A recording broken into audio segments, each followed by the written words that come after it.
ਸੰਦੀਪ ਸੰਧੂ ਨੇ ਕੀਤਾ 3 ਸਾਲਾਂ ਤੱਕ ਕੀਤਾ ਇਹੀ ਕੁਛ ਹੀ ਕੀਤਾ, ਹੋਰ ਕੀ ਕੀਤਾ ਵਾ। ਇਹਨਾਂ ਨੇ ਇਹੀ ਕੀਤਾ ਵੀ ਇਹਨਾਂ ਦੇ ਕੰਮ ਨਾ ਹੋਵੇ, ਲੇਕਿਨ ਕੰਮ ਰੁਕਦੇ ਵੀ ਨਹੀਂ ਹੁੰਦੇ।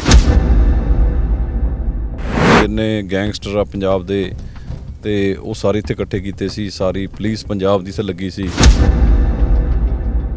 ਸਰਕਾਰਾਂ ਆਉਂਦੀਆਂ ਜਾਂਦੀਆਂ ਰਹਿੰਦੀਆਂ ਨੇ, ਤੁਸੀਂ ਜੇ ਸੱਤਾ ਜਾ ਕੇ ਕਿਸੇ ਦਾ ਭਲਾ ਕਰੋ, ਕਿਸੇ ਦਾ ਨੁਕਸਾਨ ਕਰਨ ਬਾਰੇ ਨਾ ਸੋਚੋ। ਸੋ ਇਸ ਲਈ ਕਰਨਾ ਦੂਰ ਦੀ ਗੱਲ, ਮੈਂ ਤਾਂ ਕਹਿੰਦਾ ਸੋਚਣਾ ਵੀ ਮਾੜੀ ਗੱਲ ਆ। ਬਾਦਲ ਸਾਹਿਬ ਤਾਂ ਲਾਲ ਡਾਇਰੀ ਵੀ ਲਾਈ ਫਿਰਦੇ ਨੇ, ਉਹ ਕਹਿੰਦੇ ਜਿਨ੍ਹਾਂ ਨੇ ਕੋਈ ਇਸ ਤਰ੍ਹਾਂ ਦੇ ਕੇਸ ਕੀਤੇ ਨੇ ਗੈਰ ਕਾਨੂੰਨੀ ਤੌਰ ਤੇ ਜਾ ਕੇ ਵਰਕਰਾਂ ਤੇ ਲਾ ਲਓ ਜਾਂ ਸਮਰਥਕਾਂ ਤੇ ਲਾ ਲਓ, ਕਹਿੰਦੇ ਡਾਇਰੀ 'ਚ ਲਿਖ ਲਿਆ ਨਾ। ਧੱਕੇ ਨਾਲ ਜਿੱਤਣ ਦੀ ਕੋਸ਼ਿਸ਼ ਕਰ ਰਹੇ ਸੀਗੇ ਤੇ ਲੋਕਾਂ ਨੂੰ ਡਰਾਉਂਦੇ ਧਮਕਾਉਂਦੇ ਸੀ। ਤੁਹਾਨੂੰ ਲੱਗਦਾ ਕਿ ਜਿਹੜੇ ਵੱਡੇ ਚਿਹਰੇ ਆਉਂਦੇ ਨੇ ਕੋਈ ਫਰਕ ਪਏਗਾ, ਬੀਜੇਪੀ ਨੂੰ ਫਰਕ ਪਏਗਾ ਪ੍ਰਧਾਨ ਮੰਤਰੀ ਜਾਂ ਅਮਿਤ ਸ਼ਾਹ ਦੇ ਆਉਣ ਦੇ ਨਾਲ ਪੰਜਾਬ ਦੇ? ਤਾਂ ਲੋਕਾਂ ਨੇ ਮਨ ਬਣਾ ਲਿਆ ਤਕਰੀਬਨ। ਕੌਨਫੀਡੈਂਟ ਹੋ ਪੂਰਾ ਕਿ ਜਿੱਤ ਪੱਕੀ ਹੈ? ਨਹੀਂ, ਕੋਈ ਦਿੱਕਤ ਹੀ ਹੈ ਨਹੀਂ। ਬੜੀਆਂ ਰਿਪੋਰਟਾਂ ਸਰਵੇ ਹੁੰਦੇ ਨੇ, ਸਾਰਾ ਕੁਝ ਪਤਾ ਲੱਗ ਜਾਂਦਾ। ਲੋਕਾਂ ਅਸੀਂ ਆਪ ਹੀ ਜਾਣਦੇ, ਲੋਕਾਂ ਦੇ ਚਿਹਰੇ ਦੇਖੀ ਪਤਾ ਲੱਗ ਜਾਂਦਾ ਵਾ ਸਾਨੂੰ। ਹਾਂ, ਲੋਕ ਨੇ ਜਿਹੜੇ ਇੱਥੋਂ ਦੇ ਇਹ ਕਾਂਗਰਸ ਦਾ ਨਫ਼ਰਤ ਕਰਦੇ ਆ ਲੋਕ। ਜੋ 84 ਦੇ ਵਿੱਚ ਜੋ ਕੁਝ ਹੋਇਆ, ਦਰਬਾਰ ਸਾਹਿਬ ਤੇ ਹਮਲਾ, ਸਾਡੇ ਸਿੱਖਾਂ ਦਾ ਕਤਲੇਆਮ ਕੀਤਾ ਗਿਆ ਜੋ ਇਸ ਪਾਰਟੀ ਵੱਲੋਂ। ਆਮ ਆਦਮੀ ਪਾਰਟੀ ਦੀ ਕਿਸ ਤਰੀਕੇ ਦੇ ਨਾਲ ਦੇਖ ਰਹੇ ਹੋ ਇਸ ਵੇਲੇ ਭੂਮਿਕਾ, ਜਾਂ ਕੀ ਹਾਲਤ ਕੀ ਹੈ ਪਾਰਟੀ ਦੀ? ਵਲੰਟੀਅਰਾਂ ਨੇ ਆਪਦੇ ਪਰਿਵਾਰਾਂ ਨਾਲ ਝਗੜੇ ਕਰਕੇ, ਲੜ ਕੇ, ਪਾਰਟੀਆਂ ਛੱਡ ਕੇ ਇਹਨਾਂ ਦਾ ਸਾਥ ਦਿੱਤਾ ਸੀ। ਉਹਨਾਂ ਨੂੰ ਬੜੀ ਵੱਡੀ ਨਿਰਾਸ਼ਤਾ ਮਿਲੀ ਹੈ। ਇਸ ਲਈ ਹੁਣ ਉਸ ਤੋਂ ਬਾਅਦ ਇਸ ਇਲਾਕੇ ਦੇ ਲੋਕ ਨੇ ਜਿਹੜੇ ਇਸ ਪਾਰਟੀ ਨੂੰ ਨਫ਼ਰਤ ਕਰਦੇ ਨੇ। ਸੋ ਇਸ ਲਈ ਇੱਥੇ ਕੋਈ ਵੀ ਇਹਨਾਂ ਨੂੰ ਕੋਈ ਲੰਬਾ ਚੌੜਾ ਰਿਸਪੌਂਸ ਵਾਲੀ ਗੱਲ ਨਹੀਂ। ਫਿਰ ਤੋਂ ਟਿਕਟ ਲੈਣ ਦੇ ਵਿੱਚ ਕਾਮਯਾਬ ਹੋ ਗਏ ਸੰਦੀਪ ਸੰਧੂ, ਹਾਲਾਂਕਿ ਕੈਪਟਨ ਅਮਰਿੰਦਰ ਦੇ ਬਹੁਤ ਕਰੀਬ ਸੀਗੇ, ਕੈਪਟਨ ਅਮਰਿੰਦਰ ਦੇ ਨਾਲ ਨਹੀਂ ਗਏ। ਕੀ ਲੱਗਦਾ ਕਿ ਕੈਪਟਨ ਅਮਰਿੰਦਰ ਦੇ ਨਾਲ ਨਹੀਂ ਗਏ, ਇਸ ਕਰਕੇ ਪਾਰਟੀ ਨੇ ਟਿਕਟ ਦਿੱਤੀ ਉਹਨਾਂ ਨੂੰ? ਨਹੀਂ ਹੋ ਸਕਦਾ, ਇਹ ਤਾਂ ਪਹਿਲੋਂ ਕਈਆਂ ਨਾਲ ਰਹੇ ਨੇ। ਸਤਿ ਸ਼੍ਰੀ ਅਕਾਲ ਜੀ, ਔਨ 에ਅਰ ਦੇਖ ਰਹੇ ਹੋ ਤੇ ਮੈਂ ਹਾਂ ਰਾਵ ਵਰਿੰਦਰ ਸਿੰਘ ਤੇ ਇਸ ਵੇਲੇ ਅਸੀਂ ਹਲਕਾ ਮੁੱਲਾਪੁਰ ਦਾਖਾਂ ਦੇ ਵਿੱਚ ਆ। ਇਲੈਕਸ਼ਨ ਕਮਿਸ਼ਨ ਨੇ ਥੋੜੀ ਰਾਹਤ ਦਿੱਤੀ ਹੈ ਕੈਂਪੇਨਿੰਗ ਕਰਨ ਦੇ ਲਈ, ਥੋੜਾ ਸਮਾਂ ਵਧਾਇਆ, ਇਸ ਕਰਕੇ ਦੇਰ ਸ਼ਾਮ ਤੱਕ ਵੀ ਚੋਣ ਪ੍ਰਚਾਰ ਕਰ ਰਹੇ ਨੇ ਸ਼੍ਰੋਮਣੀ ਅਕਾਲੀ ਦਲ ਤੇ ਬਸਪਾ ਦੇ ਸਾਂਝੇ ਉਮੀਦਵਾਰ ਮਨਪ੍ਰੀਤ ਸਿੰਘ ਇਆਲੀ, ਮੌਜੂਦਾ ਵਿਧਾਇਕ ਵੀ ਨੇ ਇਆਲੀ ਸਾਹਿਬ। ਥੋੜਾ ਜਿਹਾ ਰਾਹਤ ਮਿਲੀ ਹੈ ਕਿ ਥੋੜਾ ਜਿਹਾ ਜਿਹੜਾ ਚਲੋ ਸਮਾਂ ਵਧਿਆ, ਥੋੜਾ ਜਿਹਾ ਦੇਰ ਸ਼ਾਮ ਤੱਕ ਵੀ ਕੈਂਪੇਨਿੰਗ ਹੋ ਰਹੀ ਹੈ, ਜ਼ਿਆਦਾ ਲੋਕਾਂ ਤੱਕ ਰੀਚ ਵੱਧ ਰਹੀ ਹੈ? ਹਾਂਜੀ, ਵੈਸੇ ਟਾਈਮ ਕਿ ਪਹਿਲਾਂ ਇਜਾਜ਼ਤ ਦੀ ਲੇਟ ਮਿਲੀ ਆ ਚੋਣ ਜਲਸੇ ਕਰਨ ਦੀ। ਸੋ ਇਸ ਲਈ ਕਾਫੀ ਜ਼ਿਆਦਾ ਹੁਣ ਸ਼ਡਿਊਲ ਟਾਈਟ ਹੋ ਗਿਆ। ਕੋਸ਼ਿਸ਼ ਆ ਵੀ 18 ਤਰੀਕ ਜਦੋਂ ਤੱਕ ਪ੍ਰਚਾਰ ਚੱਲ ਰਿਹਾ ਉਦੋਂ ਤੱਕ ਸਾਰਾ ਏਰੀਆ ਜਿਹੜਾ ਕਵਰ ਕੀਤਾ ਜਾਵੇ, ਹਰ ਵਾਰਡ ਤੱਕ, ਹਰ ਪਿੰਡ ਤੱਕ ਅਸੀਂ ਲੋਕਾਂ ਤੱਕ ਪਹੁੰਚ ਕਰੀਏ। ਕਿਉਂਕਿ ਵਿੱਚ ਨਾਲ ਨਾ ਸਮਾਗਮ ਵੀ ਚੱਲ ਰਹੇ ਨੇ, ਕੋਈ ਵਿਆਹ ਸ਼ਾਦੀਆਂ ਦੇ ਪ੍ਰੋਗਰਾਮ ਵੀ ਚੱਲਦੇ ਨੇ, ਕੋਈ ਭੋਗ ਵੀ ਹੁੰਦੇ ਆ। ਬਹੁਤ ਅਰਜੈਂਟ ਜਿੱਥੇ ਆ ਜਾਂਦਾ ਫਿਰ ਉੱਥੇ ਵਿੱਚ ਜਾਣਾ ਵੀ ਪੈਂਦਾ, ਕਿਉਂਕਿ ਲੋਕ ਆਪਾਂ ਲੋਕਾਂ ਨਾਲ ਜੁੜੇ ਹੋਏ ਹਾਂ, ਦਿਲੋਂ ਜੁੜੇ ਹੋਏ ਹਾਂ। ਤੇ ਇਹੋ ਜਿਹੇ ਸਮੇਂ ਤੇ ਲੋਕ ਵੀ ਆਸ ਕਰਦੇ ਆ ਵੀ ਚਾਹੇ ਜਿੰਨਾ ਵੀ ਬਿਜ਼ੀ ਆ ਸਾਡਾ ਲੀਡਰ ਚਾਹੇ 1 ਮਿੰਟ ਲਈ ਆਵੇ।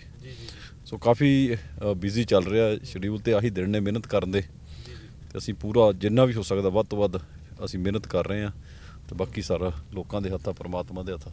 3 ਸਾਲਾਂ ਦਾ ਤੁਸੀਂ ਕੰਮ ਵੀ ਕਰ ਸਕੇ ਹੋ, ਤੇ ਰਿਲੇਸ਼ਨਸ਼ਿਪ ਹੈ ਜਿਹੜਾ ਹਲਕੇ ਦੇ ਲੋਕਾਂ ਦੇ ਨਾਲ, ਉਹ ਕਿਸ ਤਰੀਕੇ ਦਾ ਹੁਣ ਬਣ ਗਿਆ ਤੁਹਾਡਾ ਕੰਮਾਂ ਦੇ ਨਾਤੇ, ਜਿੰਨੇ ਵੀ ਹੁਣ ਤੁਸੀਂ ਤੱਕ ਜਿਹੜੇ ਹੁਣ ਤੱਕ ਕਰਵਾਏ ਨੇ? ਟਾਈਮ ਕਾਫੀ ਹੋ ਗਿਆ ਤੇ ਲੋਕਾਂ ਨਾਲ ਦਿਲੋਂ ਜਿਵੇਂ ਨੇੜਤਾ ਹੁੰਦੀ ਹੈ ਨਾ, ਦਿਲੋਂ ਅਟੈਚਮੈਂਟ ਆ। ਇਹ ਲੱਗਦਾ ਵੀ ਸਾਰਾ ਇਹ ਪਰਿਵਾਰ ਹੀ ਹੈ ਸਾਡਾ। ਤੇ ਕਦੇ ਵੀ ਮੈਂ ਇਹਨਾਂ ਨਾਲ ਕੋਈ ਲੀਡਰਾਂ ਵਾਲੀ ਗੱਲ ਨਹੀਂ ਕੀਤੀ, ਕਦੇ ਝੂਠਾ ਲਾਰਾ ਨਹੀਂ, ਕੋਈ ਝੂਠਾ ਵਾਅਦਾ ਨਹੀਂ। ਹਰ ਇੱਕ ਦੇ ਨਾਲ ਅਸੀਂ ਦੁੱਖ ਸੁੱਖ ਦੇ ਵਿੱਚ ਵੀ ਖੜ੍ਹਦੇ ਹਾਂ, ਤੇ ਜਿੰਨੀ ਕੁ ਕੋਈ ਲੋੜ ਆ ਕਿਸੇ ਦੀ ਮਦਦ ਵੀ ਕਰਦੇ ਹਾਂ। ਕਿਉਂਕਿ ਹਰ ਤਰ੍ਹਾਂ ਦੇ ਲੋਕ ਨੇ, ਕੋਈ ਲੋਕ ਵਿਚਾਰੇ ਮਿਹਨਤ ਕਰਕੇ ਗੁਜ਼ਾਰਾ ਕਰਦੇ ਆ, ਕਈ ਵਾਰ ਉਹਨਾਂ ਨੂੰ ਕੋਈ ਸਹਿਯੋਗ ਦੀ ਲੋੜ ਪੈਂਦੀ ਆ, ਤਾਂ ਅਸੀਂ ਉਹਨਾਂ ਦਾ ਹਮੇਸ਼ਾ ਉਹਨਾਂ ਨਾਲ ਖੜ੍ਹਦੇ ਹਾਂ। ਅਤੇ ਇਸੇ ਕਰਕੇ ਲੋਕ ਦਿਲੋਂ ਜੁੜੇ ਹੋਏ ਨੇ। ਬਹੁਤ ਸਾਰੇ ਵਿਕਾਸ ਦੇ ਕੰਮ ਪਿਛਲੇ ਸਮੇਂ ਦੇ ਵਿੱਚ ਇਸ ਇਲਾਕੇ ਜਿਹੜੇ ਹੋਏ ਨੇ, ਉਹ ਵੀ ਮਿਸਾਲ ਨੇ। ਇਹੀ ਕਾਰਨ ਆ ਕਿ ਇੱਕ ਲਹਿਰ ਸੀਗੀ ਬਹੁਤ ਵੱਡੀ ਚੱਲੀ 17 ਦੇ ਵਿੱਚ ਆਮ ਆਦਮੀ ਪਾਰਟੀ ਦੀ, ਉਹ ਵੀ ਕਾਂਗਰਸ ਉਹਦੇ ਇੰਨੀ ਕਮਜ਼ੋਰ ਹੋ ਗਈ ਕਿ ਕਾਂਗਰਸ ਦੀ ਵੋਟ ਵੀ ਸਾਰੀ ਟਰਾਂਸਫਰ ਹੋ ਗਈ ਆਮ ਆਦਮੀ ਪਾਰਟੀ ਨੂੰ। ਸੋ ਲੇਕਿਨ ਫਿਰ ਵੀ ਲੋਕਾਂ ਨੂੰ ਅਹਿਸਾਸ ਹੋਇਆ ਵੀ ਕਿ ਅਸੀਂ ਗਲਤ ਫੈਸਲਾ ਲਿਆ, ਤੇ ਅਗਲੀ ਬਾਈ ਇਲੈਕਸ਼ਨ ਦੇ ਵਿੱਚ ਇੱਕ ਪਾਸੇ ਸਰਕਾਰ ਸੀਗੀ ਤੇ ਸਾਨੂੰ ਬਹੁਤ ਵੱਡੇ ਮਾਰਜਨ ਦੇ ਨਾਲ ਜਿਤਾਇਆ ਲੋਕਾਂ ਨੇ। ਤੇ ਇਸ ਵਾਰ ਵੀ ਜਿੰਨਾ ਪਿਆਰ ਸਤਿਕਾਰ ਮਿਲ ਰਿਹਾ, ਤੇ ਸੀਟ ਆ ਜਿਹੜੀ ਅਸੀਂ ਵੱਡੀ ਲੀਡ ਨਾਲ ਜਿੱਤ ਕੇ ਪਾਰਟੀ ਝੋਲੀ 'ਚ ਪਾਵਾਂਗੇ।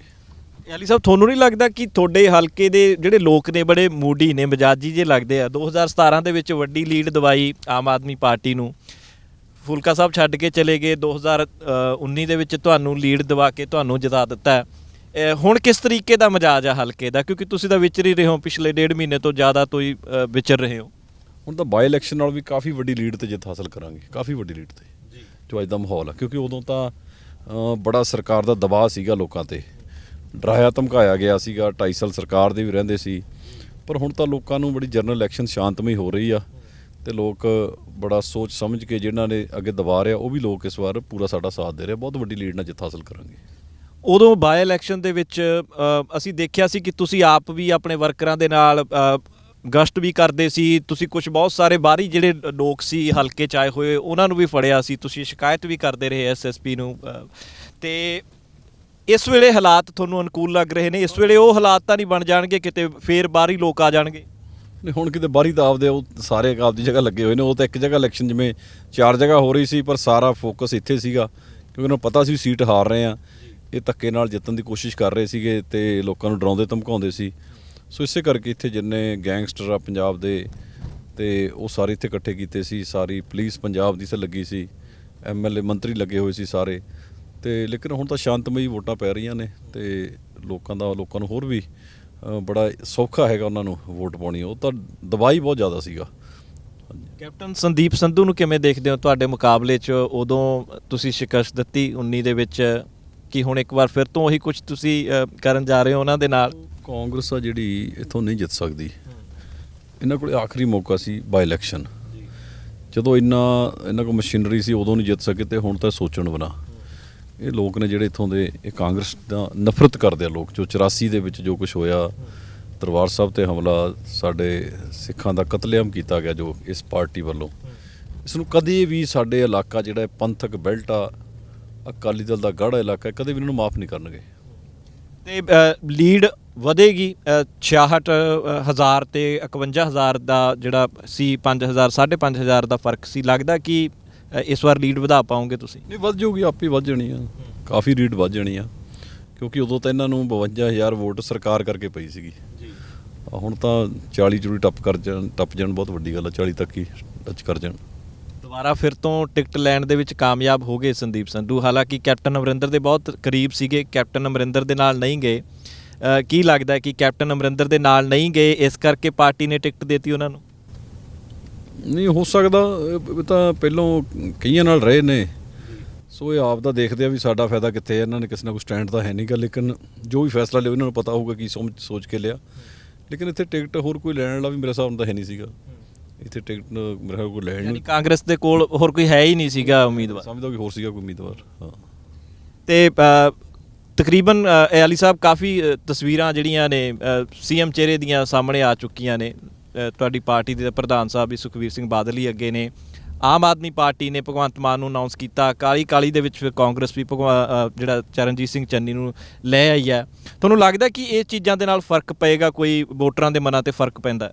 1% ਹੋ ਸਕਦਾ, ਅਦਰਵਾਈਜ਼ ਤਾਂ ਹਲਕਾ ਵਾਈਜ਼ ਹੀ ਮਾਹੌਲ ਬਣਦਾ ਸਾਰਾ, ਕਿ ਉੱਥੋਂ ਦੇ ਹਲਕੇ ਦਾ ਜਿਹੜਾ ਲੀਡਰ ਆ ਉਹਦਾ ਕਿੰਨਾ ਆਧਾਰ ਆ, ਲੋਕਾਂ 'ਚ ਕਿੰਨੀ ਪਕੜ ਆ ਉਹਦੀ, ਤੇ ਲੋਕ ਕਿੰਨਾ ਕੁ ਉਹਨੂੰ ਪਸੰਦ ਕਰਦੇ ਆ, ਪਿਛਲੇ ਟਾਈਮ ਦੇ 'ਚ ਉਹਨੇ ਕਿੰਨਾ ਕੁ ਲੋਕਾਂ ਨਾਲ ਖੜਿਆ। ਉਹ ਇਹ ਸਾਰੀਆਂ ਚੀਜ਼ਾਂ ਕਾਊਂਟ ਕਰਦੀਆਂ ਨੇ। ਸੋ ਠੀਕ ਆ, ਕੋਈ 1-2% ਆ, ਲੇਕਿਨ ਜਦੋਂ ਤੁਹਾਡੀ ਪਕੜੀ ਇੰਨੀ ਜ਼ਿਆਦਾ ਆ ਇਲਾਕੇ ਦੇ ਵਿੱਚ, ਲੋਕ ਹੀ ਤੁਹਾਡੇ ਨਾਲ ਆ, ਫਿਰ ਇਹ ਗੱਲਾਂ ਦਾ ਕੋਈ ਅਸਰ ਨਹੀਂ। ਸੋ ਇਸ ਲਈ ਸਾਡੇ ਇਲਾਕੇ 'ਚ ਇਸ ਗੱਲ ਦਾ ਕੋਈ ਲੰਬਾ ਚੌੜਾ ਕੋਈ ਅਸਰ ਨਹੀਂ ਹੈਗਾ। ਲੋਕ ਡਟ ਕੇ ਸਾਡੇ ਨਾਲ ਖੜੇ, ਉਹਨਾਂ ਲਈ ਤਾਂ ਅਸੀਂ ਹੀ ਐਮਐਲਏ ਆ, ਅਸੀਂ ਹੀ ਸਰਕਾਰ ਆ, ਸਾਨੂੰ ਸਭ ਕੁਝ ਸਮਝਦੇ ਆ। ਉਹ ਤਾਂ ਵੀ ਤਾਂ ਤੁਹਾਡੇ ਤੋਂ ਕੰਮ ਕਰਾਉਣੇ ਆ। ਆਮ ਆਦਮੀ ਪਾਰਟੀ ਦੀ ਕਿਸ ਤਰੀਕੇ ਦੇ ਨਾਲ ਦੇਖ ਰਹੇ ਹੋ ਇਸ ਵੇਲੇ ਭੂਮਿਕਾ, ਜਾਂ ਕੀ ਹਾਲਤ ਕੀ ਆ ਪਾਰਟੀ ਦੀ? ਸਾਡੇ ਆਮ ਆਦਮੀ ਪਾਰਟੀ ਦਾ ਜਿਹੜਾ ਗ੍ਰਾਫ ਬੜਾ ਡਿੱਗਿਆ ਹੋਇਆ, ਕਿਉਂਕਿ ਫੂਲਕਾ ਸਾਹਿਬ ਵੇਲੇ ਬੜਾ ਲੋਕਾਂ ਨੇ, ਨੌਜਵਾਨਾਂ ਨੇ, ਐਨਆਰਆਈਜ਼ ਨੇ, ਵਲੰਟੀਅਰਾਂ ਨੇ ਆਪਦੇ ਪਰਿਵਾਰਾਂ ਨਾਲ ਝਗੜੇ ਕਰਕੇ, ਲੜ ਕੇ, ਪਾਰਟੀਆਂ ਛੱਡ ਕੇ ਇਹਨਾਂ ਦਾ ਸਾਥ ਦਿੱਤਾ ਸੀ। ਉਹਨਾਂ ਨੂੰ ਬੜੀ ਵੱਡੀ ਨਿਰਾਸ਼ਤਾ ਮਿਲੀ। ਇਸ ਲਈ ਹੁਣ ਉਸ ਤੋਂ ਬਾਅਦ ਇਸ ਇਲਾਕੇ ਦੇ ਲੋਕ ਨੇ ਜਿਹੜੇ ਇਸ ਪਾਰਟੀ ਨੂੰ ਨਫ਼ਰਤ ਕਰਦੇ ਨੇ। ਸੋ ਇਸ ਲਈ ਇੱਥੇ ਕੋਈ ਵੀ ਇਹਨਾਂ ਨੂੰ ਕੋਈ ਲੰਬਾ ਚੌੜਾ ਰਿਸਪੌਂਸ ਵਾਲੀ ਗੱਲ ਨਹੀਂ। ਠੀਕ ਆ, ਥੋੜ੍ਹੀ ਮੋਟੀ ਵੋਟ ਇਹਨਾਂ ਨੂੰ ਲੈ ਜਾਣਗੇ, ਲੇਕਿਨ ਇਹ ਨਹੀਂ ਹੈਗਾ ਕਿ ਕੋਈ ਪਹਿਲੋਂ ਵਾਲੀ ਕਿਤੇ ਨੇੜੇ ਤੇੜੇ ਵੀ ਆ ਸਕਦੇ ਆ। ਅਲੀ ਸਾਹਿਬ, ਥੋੜ੍ਹੇ ਜਿਹੇ ਦਿਨ ਰਹਿ ਗਏ, ਹੁਣ ਦੇਖੋ ਤਮਾਮ ਪਾਰਟੀਆਂ ਜ਼ੋਰ ਲਾ ਰਹੀਆਂ ਪੂਰਾ। ਅੱਜ ਪ੍ਰਧਾਨ ਮੰਤਰੀ ਜਲੰਧਰ ਆ ਕੇ ਗਏ, ਰਾਹੁਲ ਗਾਂਧੀ ਵੀ ਆ ਕੇ ਗਏ, ਅੰਮ੍ਰਿਤਸਰ ਅਰਵਿੰਦ ਕੇਜਰੀ ਵੀ ਆ ਕੇ ਗਏ, ਕੇਜਰੀਵਾਲ। ਤੁਹਾਨੂੰ ਲੱਗਦਾ ਕਿ ਜਿਹੜੇ ਵੱਡੇ ਚਿਹਰੇ ਆਉਂਦੇ ਨੇ, ਕੋਈ ਫਰਕ ਪਏਗਾ ਬੀਜੇਪੀ ਨੂੰ, ਫਰਕ ਪਏਗਾ ਪ੍ਰਧਾਨ ਮੰਤਰੀ ਜਾਂ ਅਮਿਤ ਸ਼ਾਹ ਦੇ ਆਉਣ ਦੇ ਨਾਲ ਪੰਜਾਬ ਦੇ ਵਿੱਚ? ਮੈਂ ਨਹੀਂ ਸਮਝਦਾ ਕੋਈ ਫਰਕ ਪਊ। ਲੋਕਾਂ ਦਾ ਮਨ ਬਣਿਆ ਹੋਇਆ ਤੇ ਲੋਕ ਆਪਣੇ, ਫਿਰ ਉਸੇ ਗੱਲ ਤੇ ਆਉਣਾ ਮੈਂ ਵੀ, ਜਿਹੜਾ ਮਾਹੌਲ ਬਣਦਾ ਹਲਕੇ ਦੇ ਲੋਕਾਂ ਦੇ ਨਾਲ, ਹਲਕੇ ਦੇ ਲੀਡਰ ਦੇ ਨਾਲ ਕਾਫੀ ਜੁੜੇ ਆ। ਠੀਕ ਆ, ਉਹਨਾਂ ਨੇ ਆਪਣੇ ਵਾਅਦੇ ਕਰਨੇ ਹੁੰਦੇ ਆ ਤੇ ਲੇਕਿਨ ਇੱਕ ਅੱਧੇ % ਦਾ ਕੋਈ ਫਰਕ ਪੈ ਜਾਵੇ ਮੈਂ ਕਹਿ ਨਹੀਂ ਸਕਦਾ। ਅਦਰਵਾਈਜ਼ ਤਾਂ ਸਾਰਾ ਮਾਹੌਲ ਆ ਜਿਹੜਾ ਹੁਣ ਤਾਂ ਮਾਹੌਲ ਬਣਿਆ ਹੋਇਆ ਵਾ ਲੋਕਾਂ ਦਾ, ਹੁਣ ਤਾਂ ਲੋਕਾਂ ਨੇ ਮਨ ਬਣਾ ਲਿਆ ਤਕਰੀਬਨ। ਕੌਨਫੀਡੈਂਟ ਹੋ ਪੂਰਾ ਕਿ ਜਿੱਤ ਪੱਕੀ ਹੈ? ਨਹੀਂ, ਕੋਈ ਦਿੱਕਤ ਹੀ ਹੈ ਨਹੀਂ ਗੀ। ਬੜੀਆਂ ਰਿਪੋਰਟਾਂ ਸਰਵੇ ਹੁੰਦੇ ਨੇ, ਸਾਰਾ ਕੁਝ ਪਤਾ ਲੱਗ ਜਾਂਦਾ ਲੋਕਾਂ, ਅਸੀਂ ਆਪ ਹੀ ਜਾਂਦੇ, ਲੋਕਾਂ ਦੇ ਚਿਹਰੇ ਦੇਖੀ ਪਤਾ ਲੱਗ ਜਾਂਦਾ ਵਾ ਸਾਨੂੰ। ਹਾਂ ਹਾਂ ਠੀਕ ਹੈ। ਹਾਂਜੀ, ਤੇ ਆਖਰੀ ਸਵਾਲ ਵੱਲ ਵੱਧਦੇ ਆ ਅਲੀ ਸਾਹਿਬ, ਕਿਹੜੇ ਕੰਮ ਨੇ ਜਿਹੜੇ ਰਹਿ ਗਏ ਨੇ ਤੁਹਾਨੂੰ ਲੱਗਦਾ ਕਿ 3 ਸਾਲ 'ਚ ਪੂਰੇ ਨਹੀਂ ਹੋਣ ਵਾਲੇ ਸੀ, ਹੋਰ 5 ਸਾਲਾਂ ਦੇ ਵਿੱਚ ਆਪਾਂ ਪੂਰੇ ਨੇਪਰੇ ਚਾੜ ਦਾਂਗੇ?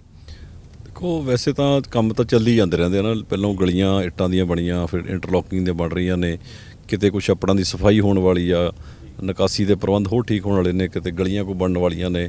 ਸੋ ਉਹਦੇ ਨਾਲ ਹੀ ਜਿਹੜਾ ਖਾਸ ਤੌਰ ਤੇ ਐਜੂਕੇਸ਼ਨ ਤੇ ਹੈਲਥ ਆ, ਇਸ ਖੇਤਰ ਦੇ ਵਿੱਚ ਬੜਾ ਕੰਮ ਕਰਨ ਦੀ ਲੋੜ ਆ। ਸਰਕਾਰੀ ਸਕੂਲਾਂ ਦੇ ਹਾਲਾਤ ਬੜੇ ਮਾੜੇ ਨੇ, ਤਾਂ ਹਸਪੀਟਲਾਂ ਦੇ ਹਾਲਾਤ ਕੁਝ ਜ਼ਿਆਦਾ ਵਧੀਆ ਨਹੀਂ, ਤੇ ਇਸ ਦੇ ਨਾਲ ਹੀ ਜਿਹੜੀ ਇੱਕ ਬੇਰੁਜ਼ਗਾਰੀ ਬਹੁਤ ਵੱਡਾ ਮੁੱਦਾ ਵਾ। ਸੋ ਉਹਦੇ 'ਤੇ ਜੇ ਅਸੀਂ ਰਿਸਰਚ ਕਰ ਰਹੇ ਹਾਂ, ਜੇ ਅਸੀਂ ਕਾਮਯਾਬ ਹੋ ਗਏ ਤਾਂ ਬਹੁਤ ਵੱਡੀ ਤਬਦੀਲੀ ਆ ਸਕਦੀ ਆ ਕਿ ਅਸੀਂ ਨੌਜਵਾਨਾਂ ਨੂੰ ਰੁਜ਼ਗਾਰ ਦੇ ਸਾਧਨ ਮੁਹੱਈਆ ਕਰਾਈਏ, ਉੱਤੇ ਅਸੀਂ ਕੰਮ ਕਰ ਰਹੇ ਹਾਂ। ਜਿੱਤੇ ਵਿਧਾਇਕ ਦੇ ਨਾਲ ਜੇ ਪਾਰਟੀ ਦੀ ਸਰਕਾਰ ਨਹੀਂ ਬਣਦੀ ਅਲੀ ਸਾਹਿਬ, ਤੁਸੀਂ ਤਾਂ ਦੇਖਿਆ ਹੀ ਆ ਪਿਛਲੇ 3 ਸਾਲਾਂ ਤੋਂ ਤੁਸੀਂ ਫਿਰ ਵੀ ਕੰਮ ਕਰਕੇ ਦਿਖਾਇਆ, ਕਿੰਨਾ ਕੁ ਮੁਸ਼ਕਿਲ ਹੁੰਦਾ ਜਦੋਂ ਪਾਰਟੀ ਦੀ ਸਰਕਾਰ ਨਹੀਂ ਬਣਦੀ ਪਰ ਤੁਸੀਂ ਵਿਧਾਇਕ ਹੁੰਦੇ ਹੋ, ਤੁਹਾਡੇ ਤੇ ਜ਼ਿੰਮੇਵਾਰੀ ਹੁੰਦੀ ਹੈ ਹਲਕੇ ਦਾ ਵਿਕਾਸ ਤੁਸੀਂ ਕਰਾਉਣਾ ਹੁੰਦਾ? ਇਹ ਥੋੜਾ ਡਿਪੈਂਡ ਕਰਦਾ ਵੀ ਜਿਹੜਾ ਸੱਤਾਧਾਰੀ ਪਾਰਟੀ ਦਾ ਕੋਈ ਜਿਹੜਾ ਉੱਥੇ ਹਲਕਾ ਇੰਚਾਰਜ ਬਣ ਜਾਂਦੇ ਨਾ, ਫਿਰ ਇੱਕ ਨਵੀਂ ਪੋਸਟ ਕ੍ਰੀਏਟ ਹੋ ਜਾਂਦੀ ਆ, ਜਿਹੜੀ ਕੁਝ ਸੰਵਿਧਾਨਿਕ ਤਾਂ ਹੈ ਨਹੀਂ, ਪਰ ਉਹ ਇੱਕ ਲਾ ਲਓ ਤੁਸੀਂ ਰਾਜਨੀਤਿਕ ਤੌਰ ਤੇ ਪੋਸਟ ਹੁੰਦੀ ਆ, ਤੇ ਫਿਰ ਉਹ ਜਿਹੜਾ ਹੁੰਦਾ ਉਹ ਹਾਰਿਆ ਹੁੰਦਾ, ਉਹਨੂੰ ਇਸ ਗੱਲ ਦਾ ਗੁੱਸਾ ਵੀ ਹੁੰਦਾ, ਲੋਕਾਂ ਤੇ ਵੀ ਖਿਝ ਹੁੰਦੀ ਆ, ਫਿਰ ਉਹ ਕੋਸ਼ਿਸ਼ ਕਰਦਾ ਵੀ ਜਿਹੜਾ ਇਹ MLA ਆ ਵੀ ਇਹ ਕੰਮ ਨਾ ਕਰ ਸਕੇ ਕੋਈ। ਕੀਤਾ ਸੰਦੀਪ ਸੰਧੂ ਨੇ ਕੀਤਾ 3 ਸਾਲਾਂ ਤੱਕ ਕੀਤਾ ਇਹੀ ਕੁਛ ਕੀਤਾ, ਹੋਰ ਕੀ ਕੀਤਾ ਵਾ। ਇਹਨਾਂ ਨੇ ਇਹੀ ਕੀਤਾ ਵੀ ਇਹਨਾਂ ਦੇ ਕੰਮ ਨਾ ਹੋਵੇ, ਲੇਕਿਨ ਕੰਮ ਰੁਕਦੇ ਵੀ ਨਹੀਂ ਹੁੰਦੇ। ਠੀਕ ਆ, ਸਰਕਾਰ ਦਾ ਫਰਕ ਤਾਂ ਹੁੰਦਾ, ਲੇਕਿਨ ਅਸੀਂ ਕੋਈ ਕੰਮ ਰੁਕਣ ਨਹੀਂ ਦਿੱਤਾ, ਹਰ ਕੰਮ ਦੀ ਪੈਰਵਾਈ ਕੀਤੀ ਹੈ ਰੋਕ ਕੇ। ਠੀਕ ਆ, ਜਿਹੜੇ ਅਫਸਰ ਉਹਨਾਂ 'ਚ ਵੀ ਇਨਸਾਨੀਅਤ ਤਾਂ ਹੁੰਦੀ ਆ ਨਾ, ਕੋਈ ਵੀ ਜਿਹੜਾ ਸੀਟ ਤੇ ਬੈਠਾ ਕੋਈ ਇੱਕ ਅੱਧਾ ਹੋ ਸਕਦਾ ਕੋਈ ਜ਼ਿਆਦਾ ਹੀ ਕੋਈ ਮਾੜੀ ਸੋਚ ਵਾਲਾ ਹੋਵੇ, ਅਦਰਵਾਈਜ਼ ਜਿਹੜਾ ਵੀ ਸੀਟ ਤੇ ਬੈਠਾ ਉਹ ਵੀ ਆਪਦੀ ਉਸ ਪਰਮਾਤਮਾ ਨੂੰ ਹਰ ਬੰਦੇ ਨੇ ਜਾਣ ਦੇਣੀ ਆ, ਤੇ ਬੰਦਾ ਸੋਚਦਾ ਵੀ ਮੈਂ ਕਿਉਂ ਗਲਤ ਕਰਾਂ। ਸੋ ਕੋਸ਼ਿਸ਼ਾਂ ਬਹੁਤ ਕਰਦੇ ਆ, ਲੇਕਿਨ ਉਹਦੇ ਨਾਲ ਚੰਗੇ ਅਫਸਰ ਹੋਰ ਖਿਲਾਫ ਹੋ ਜਾਂਦੇ ਨੇ ਵੀ ਇਹ ਗਲਤ ਕੰਮ ਕਰਾਉਂਦੇ ਆ ਸਾਡੇ ਤੋਂ, ਪ੍ਰੈਸ਼ਰਾਈਜ਼ ਕਰਦੇ ਆ। ਸੋ ਲੇਕਿਨ ਫਿਰ ਵੀ ਅਸੀਂ ਜਿੰਨੇ ਜੋ ਕਿ ਹੈਗੇ ਆ ਲੋਕਾਂ ਦੇ ਕੰਮ ਕਰਦੇ ਰਹੇ ਆ। ਠੀਕ ਆ, ਓਪੋਜੀਸ਼ਨ 'ਚ ਰਹਿ ਕੇ ਤੁਸੀਂ ਓਪੋਜੀਸ਼ਨ ਦਾ ਰੋਲ ਅਦਾ ਕਰਨਾ, ਬਹੁਤ ਕੰਮ ਤੁਸੀਂ ਸਰਕਾਰ ਤੇ ਦਬਾਅ ਬਣਾ ਕੇ, ਡਰਾ ਕੇ, ਪ੍ਰੈਸ਼ਰ ਬਣਾ ਕੇ ਇਹਨਾਂ ਤੋਂ ਕੰਮ ਕਰਾਉਣੇ ਹੁੰਦੇ ਨੇ। ਅਸੀਂ ਉਹਦੇ ਵਿੱਚ ਵੀ ਆਪਣੀ ਪੂਰੀ ਜਿਹੜੀ ਭੂਮਿਕਾ ਹੈਗੀ ਨਿਭਾਈ ਹੈ ਐਜ਼ ਓਪੋਜੀਸ਼ਨ ਦੀ। ਬਾਦਲ ਸਾਹਿਬ ਤਾਂ ਲਾਲ ਡਾਇਰੀ ਵੀ ਲਾਈ ਫਿਰਦੇ ਨੇ, ਉਹ ਕਹਿੰਦੇ ਜਿਨ੍ਹਾਂ ਨੇ ਕੋਈ ਇਸ ਤਰ੍ਹਾਂ ਦੇ ਕੇਸ ਕੀਤੇ ਨੇ ਗੈਰ ਕਾਨੂੰਨੀ ਤੌਰ ਤੇ ਜਾ ਕੇ ਵਰਕਰਾਂ ਤੇ ਲਾ ਲਓ ਜਾਂ ਸਮਰਥਕਾਂ ਤੇ ਲਾ ਲਓ, ਕਹਿੰਦੇ ਡਾਇਰੀ 'ਚ ਲਿਖ ਲਿਆ ਨਾ, ਵਾਰੀ ਆਊਗੀ ਲੱਗਦਾ। ਜਿਨ੍ਹਾਂ ਨੇ ਹੱਥ ਚੱਕੀ ਆ, ਦੇਖੋ ਪ੍ਰੋਬਲਮ ਤਾਂ ਫਿਰ ਆਉਂਦੀ ਆ ਨਾ। ਤੁਸੀਂ ਸਰਕਾਰਾਂ ਆਉਂਦੀਆਂ ਜਾਂਦੀਆਂ ਰਹਿੰਦੀਆਂ ਨੇ, ਤੁਸੀਂ ਜੇ ਸੱਤਾ ਜਾ ਕੇ ਕਿਸੇ ਦਾ ਭਲਾ ਕਰੋ, ਕਿਸੇ ਦਾ ਨੁਕਸਾਨ ਕਰਨ ਬਾਰੇ ਨਾ ਸੋਚੋ। ਸੋ ਇਸ ਲਈ ਕਰਨਾ ਦੂਰ ਦੀ ਗੱਲ, ਮੈਂ ਤਾਂ ਕਹਿੰਦਾ ਸੋਚਣਾ ਵੀ ਮਾੜੀ ਗੱਲ ਆ। ਆਪਾਂ ਕੱਲ੍ਹ ਨੂੰ ਸਰਕਾਰ ਆਉਂਦੀ, ਅਸੀਂ ਭਲਾ ਕਰੀਏ ਹਰ ਇੱਕ ਦਾ, ਤੇ ਕਿਉਂਕਿ ਪਾਵਰ ਮਿਲਦੀ ਆ ਲੋਕਾਂ ਦੇ ਭਲੇ ਦੇ ਲਈ, ਸੋ ਉਹਦਾ ਮਿਸਯੂਜ਼ ਨਹੀਂ ਹੋਣਾ ਚਾਹੀਦਾ। ਤੇ ਅਸੀਂ ਕੋਸ਼ਿਸ਼ ਕਰਾਂਗੇ ਕੱਲ੍ਹ ਨੂੰ ਅਸੀਂ ਸੱਤਾ 'ਚ ਆਉਂਦੇ ਹਾਂ ਤਾਂ ਬਿਨਾਂ ਕਿਸੇ ਪੱਖਪਾਤ ਤੋਂ ਜਿਹੜੀ ਲੋਕਾਂ ਦੇ ਕੰਮ, ਲੋਕਾਂ ਦੇ ਮਸਲੇ, ਕਿਸੇ ਨਾਲ ਕੋਈ ਵੈਰ ਵਿਰੋਧ ਨਹੀਂ, ਕਿਸੇ ਨਾਲ ਕੋਈ ਰੰਜਿਸ਼ ਨਹੀਂ। ਠੀਕ ਆ, ਹਰ ਬੰਦਾ ਆਪਣਾ ਕੰਮ ਕਰਦਾ, ਪਾਰਟੀ ਨਾਲ ਜੁੜਿਆ ਹੋਇਆ, ਚੱਲਦਾ ਰਹਿੰਦਾ, ਇੰਨਾ ਕੁ ਤਾਂ ਥੋੜ੍ਹਾ ਮੋਟਾ, ਸੋ ਇਹ ਕੋਈ ਦਿੱਕਤ ਨਹੀਂ। ਆਖਰੀ ਸਵਾਲ ਹੈ ਅਲੀ ਸਾਹਿਬ, ਗੱਠਜੋੜ ਸਰਕਾਰ ਬਣਾ ਰਿਹਾ ਫਿਰ?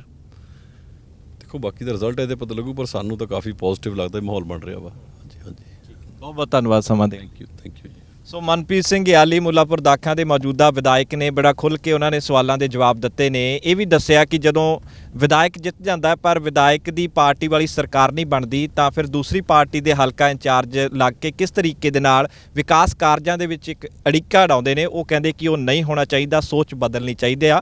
ਪਰ ਨਾਲ ਦੀ ਨਾਲ ਉਹ ਕਹਿੰਦੇ ਕੁਝ ਅਫਸਰ ਅਜਿਹੇ ਵੀ ਨੇ ਜਿਹੜੇ ਚੰਗੇ ਨੇ, ਨੇਕ ਨੇ, ਵਿਕਾਸ ਨੂੰ ਦੇਖਦੇ ਨੇ, ਵਿਕਾਸ ਨੂੰ ਚਾਹੁੰਦੇ ਨੇ, ਤੇ ਉਹਨਾਂ ਕਰਕੇ ਹੀ ਅਲੀ ਸਾਹਿਬ ਕਹਿੰਦੇ ਕਿ 3 ਸਾਲਾਂ ਦੇ ਵਿੱਚ ਉਹ ਆਪਣੇ ਹਲਕੇ ਦਾ ਵਿਕਾਸ ਕਰ ਪਾਏ ਨੇ। ਤੇ ਹੁਣ ਲੋਕ ਇਸ ਵਾਰ ਮੈਂਡੇਟ ਕਿਸ ਤਰੀਕੇ ਦਾ ਦਿੰਦੇ ਨੇ, ਇਹ ਹੁਣ 20 ਫਰਵਰੀ ਨੂੰ ਪਤਾ ਚੱਲ ਜਾਏਗਾ, 10 ਮਾਰਚ ਨੂੰ ਨਤੀਜੇ ਆ ਜਾਣਗੇ।